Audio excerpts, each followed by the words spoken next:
కేసీఆర్ కోసం జగన్మోహన్ రెడ్డి ఢిల్లీ వెళ్ళబోతున్నారా? ఢిల్లీ పెద్దలతో కేసీఆర్ని కాపాడమని జగన్మోహన్ రెడ్డి మంతనాలు చేయబోతున్నారా అంటే అవుననే సమాధానం ఇస్తున్నారు కొంతమంది రాజకీయ విశ్లేషకులు. ఇక ఇదే అంశానికి సంబంధించి మనతో మాట్లాడేందుకు ప్రముఖ రాజకీయ విశ్లేషకులు, ప్రముఖ సీనియర్ జర్నలిస్ట్ సిఎస్ రావు గారు మనతో ఉన్నారు. ఆయనతో మాట్లాడదాం. Sir hi sir. Hello Krishna. Sir, KCR కోసం జగన్మోహన్ రెడ్డి ఢిల్లీ వెళ్ళబోతున్నారని, కేసీఆర్ హయాంలో జరిగినటువంటి అవినీతిని, అవకతవకలను కాపాడేందుకు, ఆ విషయం బయటికి రాకుండా ఉండేందుకు ఢిల్లీ పెద్దలతో జగన్మోహన్ రెడ్డి మంతనాలు చేస్తున్నారు అంటూ కూడా ఒక వార్త బయటకు వచ్చింది. ఈ కాళేశ్వరం ప్రాజెక్టులో జరిగినటువంటి అవినీతి, మెగా అవినీతి ఏదైతే ఉందో ఆ అవినీతిని కప్పిపుచ్చేందుకే జగన్మోహన్ రెడ్డి ఢిల్లీ పర్యటనకు వెళ్ళి కేసీఆర్ను కాపాడేటువంటి ప్రయత్నం చేస్తున్నారు. అందులో భాగంగానే ఢిల్లీ పెద్దలతో మంతనాలు చేస్తున్నారు అంటూ కూడా ఒక వార్త బయటకు వచ్చింది. ఏంటి సార్, ఈ వార్తలో వాస్తవం ఉందా అంటే ఏం చెప్తారు? ఆంధ్రప్రదేశ్ ముఖ్యమంత్రి జగన్మోహన్ రెడ్డి, తెలంగాణ మాజీ ముఖ్యమంత్రి కేసీఆర్ ఇద్దరు కూడా గురువారం రోజు కలిశారు. 45 నిమిషాలు మాట్లాడుకున్నారు. ఏం మాట్లాడుకున్నారు అనే దాని మీద రకరకాల ఈక్వేషన్స్ బయటకు వచ్చాయి. వాటిలో బయటకు వచ్చింది ఏంటంటే, ఢిల్లీ లిక్కర్ స్కామ్ ఏమైనా మళ్ళీ బయటకు వస్తుందని చెప్పి జగన్మోహన్ రెడ్డి ద్వారా ఒక రాయబారం ఢిల్లీకి పంపించడానికి ఈ భేటీ జరిగిందా అనేది ఒకటి.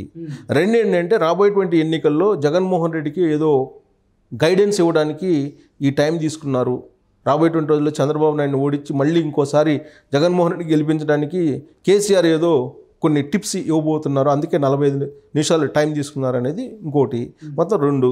మూడోది ఏంటి అనే దాని మీద కనుక మనం తీసుకుంటే, వాళ్ళిద్దరు అసలు ఎందుకు కలిశారు అనే దాని మీద ఇప్పుడు ఆలస్యంగా బయటకు వస్తున్న అంశం ఏంటంటే కాళేశ్వరం అనేదాన్ని ఒక పెద్ద అవినీతి ప్రాజెక్ట్ కింద మొదటి నుంచి బీజేపీ చెప్తుంది, కాంగ్రెస్ పార్టీ చెప్తోంది.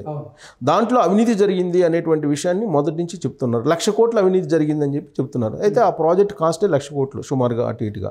దాన్ని నిర్మించింది ఎవరు? మెగా కృష్ణారెడ్డి, మెగా కంపెనీ. సో మెగా కృష్ణారెడ్డి ఎవరు? జగన్మోహన్ రెడ్డికి అత్యంత సన్నిహితుడు. కాబట్టి ఇటు జగన్మోహన్ రెడ్డికి, ఇటు కేసీఆర్కి, ఇటు మెగా కృష్ణారెడ్డికి ముగ్గురికి సంబంధించినటువంటి ప్రాజెక్ట్ అది. సో ఆ ప్రాజెక్ట్ మీద ఇప్పటికే అనేకమైనటువంటి ఆరోపణలు ఉన్నాయి. ఈ ఆరోపణలకు సంబంధించి ఆల్రెడీ ఢిల్లీకి సిబిఐకి కానీ ఈడీకి కానీ కంప్లైంట్ చేయడం జరిగింది. సుమారుగా 12,000 కోట్ల రూపాయల జిఎస్టీ ఎగ్గొట్టింది మెగా సంస్థ అనేది ఆల్రెడీ సిబిఐ దగ్గర కంప్లైంట్ ఉంది. కాంగ్రెస్ పార్టీకి సంబంధించినటువంటి బక్కా జడ్సన్ ఆల్రెడీ కంప్లైంట్ చేశారు, అది రిజిస్టర్ కూడా అయి ఉంది. సో ఈ క్రమంలో కాళేశ్వరం ప్రాజెక్టు మీదనే కాంగ్రెస్ పార్టీ ఎన్నికల ముందు ఒక స్లోగన్ చేసింది. ఏం చేసింది? అధికారంలోకి వస్తే కనుక మేము సిట్టింగ్ జడ్జి చేత విచారణ జరిపిస్తాము, దాంట్లో జరిగినటువంటి అవినీతి సొమ్ము ఏదైతే ఉందో దాన్ని రికవరీ చేసి దాన్ని ప్రజలకు పంచుతామని చెప్పి చేశారు, హామీ ఇచ్చారు. ఎవరిచ్చింది? రాహుల్ గాంధీ ఇచ్చారు. ప్లస్ పిసిసి అధ్యక్షుడిగా ఉన్నటువంటి రేవంత్ రెడ్డి, వీళ్ళిద్దరు కలిసి ఇచ్చినటువంటి హామీ. అయితే ఇప్పుడు దాదాపు 4 రోజులు అయింది కాంగ్రెస్ పార్టీ ప్రభుత్వం ఏర్పడి. ఇప్పటి వరకు కాళేశ్వరం మీద ఒక నిర్ణయం తీసుకోలేదు. సిబిఐ ఎంక్వైరీయా, లేదా ఈడీ ఎంక్వైరీయా, లేదా సిట్టింగ్ జడ్జి చేత విచారణ జరిపిస్తారా, ఏ విషయం అనేది ఇప్పటివరకు తెలంగాణ సమాజానికి చెప్పలేదు. ఎందుకు చెప్పడం లేదని చెప్పి బీజేపీ అడుగుతుంది. బీఆర్ఎస్ పార్టీ అసెంబ్లీ వేదిక ఏం చెప్తుంది? మీరు సిట్టింగ్ జడ్జి చేత విచారణ ఆదేశించండి అని చెప్పి వాళ్ళు డిమాండ్ చేస్తున్నారు. అయినప్పటికీ కాంగ్రెస్ పార్టీ మాత్రం ఆచితూచి అడుగు వేస్తుంది. ఆల్రెడీ ఇప్పటికే శ్వేతపత్రాలను విడుదల చేశారు. వాటికి పోటీగా శ్వేతపత్రాలని బీఆర్ఎస్ పార్టీ విడుదల చేసింది. విడుదల చేసి ఏముంది? ఒకవేళ అవినీతి జరిగి ఉంటే కాళేశ్వరంలో మీరు ఎందుకు ఇంకా ఎంక్వైరీ వేయలేదు అని చెప్పి అడుగుతున్నటువంటి పరిస్థితులు మనం చూస్తున్నాం. ఇలాంటి సిచ్యువేషన్లో ఢిల్లీ వెళ్ళారు రేవంత్ రెడ్డి, అలాగే నీటిపారుదల శాఖ మంత్రిగా ఉన్నట్టు ఉత్తమ్ కుమార్ రెడ్డి, వీళ్ళిద్దరూ ఢిల్లీ వెళ్ళారు. ఢిల్లీ వెళ్ళి అమిత్ షాని కలిశారు. అమిత్ షాని కలిసిన సందర్భంగా అక్కడ పక్కన ఎవరు? చీఫ్ సెక్రటరీ ఉన్నారు, డీజీపీ ఉన్నారు, ఇంటెలిజెన్స్ చీఫ్ కూడా ఉన్నారు.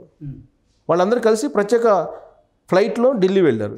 2 రోజుల పాటు అక్కడే ఉన్నారు. 2 రోజుల పాటు అక్కడే ఉన్నటువంటి వాళ్ళు ఆర్థిక శాఖకు సంబంధించినటువంటి మంత్రి నిర్మలా సీతారామన్ని కలిశారు, హోంమంత్రి అమిత్ షాని కలిశారు, అలాగే షెకావత్ను కూడా కలిశారు, నీటిపారుదల శాఖ మంత్రిగా ఉన్నటువంటి షెకావత్ను కూడా కలిశారు. అయితే ఇక్కడ ఇవన్నీ కూడా అఫీషియల్గా జరిగినటువంటి కార్యక్రమాలు. అలాగే అన్అఫీషియల్గా కొన్ని కార్యక్రమాలు జరిగాయి. ఏం కార్యక్రమం జరిగిందంటే, సుప్రీంకోర్టుకు సంబంధించినటువంటి జడ్జిలు కొంతమందితోటి ప్రత్యేకంగా రేవంత్ రెడ్డి, ఉత్తమ్ కుమార్ రెడ్డి సమావేశం అయ్యారు, భేటీ అయ్యారు. రాబోయేటువంటి రోజుల్లో కాళేశ్వరం ప్రాజెక్టుకు సంబంధించినటువంటి జ్యుడిషియల్ ఎంక్వైరీ ఏ విధంగా వెయ్యాలి అనే దాని మీద చర్చించారు అనేది ఇప్పుడు ఢిల్లీ వర్గాల నుంచి అందుతున్నటువంటి సమాచారం. ఆల్రెడీ ఢిల్లీ నుంచి వచ్చేసారు రేవంత్ రెడ్డి, హైదరాబాద్కి చేరుకున్నారు. ఇప్పుడు ఏం చేయబోతున్నారు అనే దాని మీద ఆసక్తి నెలకొంది. ఎప్పుడైతే రేవంత్ రెడ్డి టీం ఢిల్లీ వెళ్ళిందో అదే రోజు జగన్మోహన్ రెడ్డి హైదరాబాద్ వచ్చారు. హైదరాబాద్ వచ్చి కేసీఆర్ని కలవడం జరిగింది. సో ఆ భేటీలో వచ్చినటువంటి ప్రధాన అంశం ఏంటంటే, ఏ ఎంక్వైరీ వేస్తే ఈజీగా తప్పుకోవచ్చు అనే దాని మీద వాళ్ళిద్దరు చర్చించారు. సో ఒకవేళ కాంగ్రెస్ పార్టీ సిట్టింగ్ జడ్జి అయితే విచారణ కనుక ఆదేశిస్తే అప్పుడు ఎవరెవరు హాజరు కావాల్సి వస్తుంది, ఎవరెవరు ఇమీడియట్గా నష్టపోయేటువంటి అవకాశం ఉంది, దాని మీద చర్చించారని. ఒకవేళ సిబిఐ ఎంక్వైరీ వేస్తే కనుక ఇమీడియట్గా కేసీఆర్ని, కల్వకుంట్ల ఫ్యామిలీని మొత్తాన్ని అరెస్ట్ చేసేటువంటి అవకాశం ఉంది. కాబట్టి కేంద్ర ప్రభుత్వం యొక్క జోక్యం అనేది అవసరం ఇక్కడ. దానికి దూతగా, రాయబారిగా జగన్మోహన్ రెడ్డిని పంపించేందుకు కేసీఆరే జగన్మోహన్ రెడ్డిని ఆహ్వానించారు. అందుకే కేసీఆర్ని కలవడానికి జగన్మోహన్ రెడ్డి వచ్చారు గురువారం రోజు. వాస్తవంగా 20 రోజుల క్రితం ఈయనకి రీప్లేస్మెంట్ జరిగింది, ఇది ఆపరేషన్ జరిగింది. 20 రోజుల తర్వాత పరామర్శించడానికి జగన్మోహన్ రెడ్డి వచ్చారంటే కేవలం పరామర్శ కోసం వచ్చారు అని చెప్పి అనుకోవడానికి లేదు. ఖచ్చితంగా ఒక రాజకీయపరమైన అంశము, ఒక కీలకమైన అంశం గురించి మాత్రమే చర్చించడానికి వచ్చారు అనేది సర్వత్రా వినిపిస్తుంది. ప్రత్యేకించి మెగా సంస్థ కాళేశ్వరం ప్రాజెక్టు నిర్మించింది.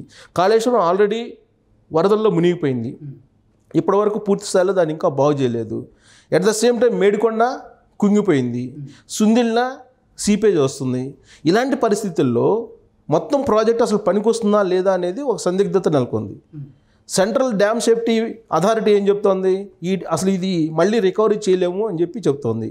ఇలాంటి సిచ్యువేషన్లో ఎంక్వైరీ ఏది చేస్తే బెటర్ అనే దాని మీద కాంగ్రెస్ కసరత్తు చేస్తుంది. దాన్ని ఎస్కేప్గా ఎలా చేసుకోవాలి, ఎస్కేప్ దాని నుంచి ఎలా చేయాలి అనే దాని మీద ఇప్పుడు బీఆర్ఎస్ పార్టీ మంత్రాలు సాగిస్తుంది, తర్జన భజన పడుతుంది. ఇలాంటి పరిస్థితుల్లో జగన్మోహన్ రెడ్డిని ఆశ్రయించాడు కేసీఆర్ అనేది వినిపిస్తుంది. సో ఒకవేళ రాయబారిగా ఢిల్లీకి వెళ్ళి మాట్లాడకపోతే జగన్మోహన్ రెడ్డి ఖచ్చితంగా ఈ ప్రాజెక్ట్ ఎంక్వైరీలో కల్వకుంట్ల ఫ్యామిలీ ఇరుక్కునేటువంటి అవకాశం ఉందని చెప్పి తెలంగాణ సమాజంలో ఉండేటువంటి ఉద్యమకారులే చెప్తున్నారు, మనం చెప్పడం కాదు, ఉద్యమకారులే చెప్తున్నారు. ఖచ్చితంగా కాళేశ్వరం ప్రాజెక్ట్ మీద ఎంక్వైరీ చేస్తే కల్వకుంట్ల ఫ్యామిలీ మొత్తం జైల్లో ఉంటుందని చెప్పి ఉద్యమకారులే చెప్తున్నారు. సో ఇలాంటి సిచ్యువేషన్లో జగన్మోహన్ రెడ్డి తప్ప మరొక మార్గం లేదు కేసీఆర్కి.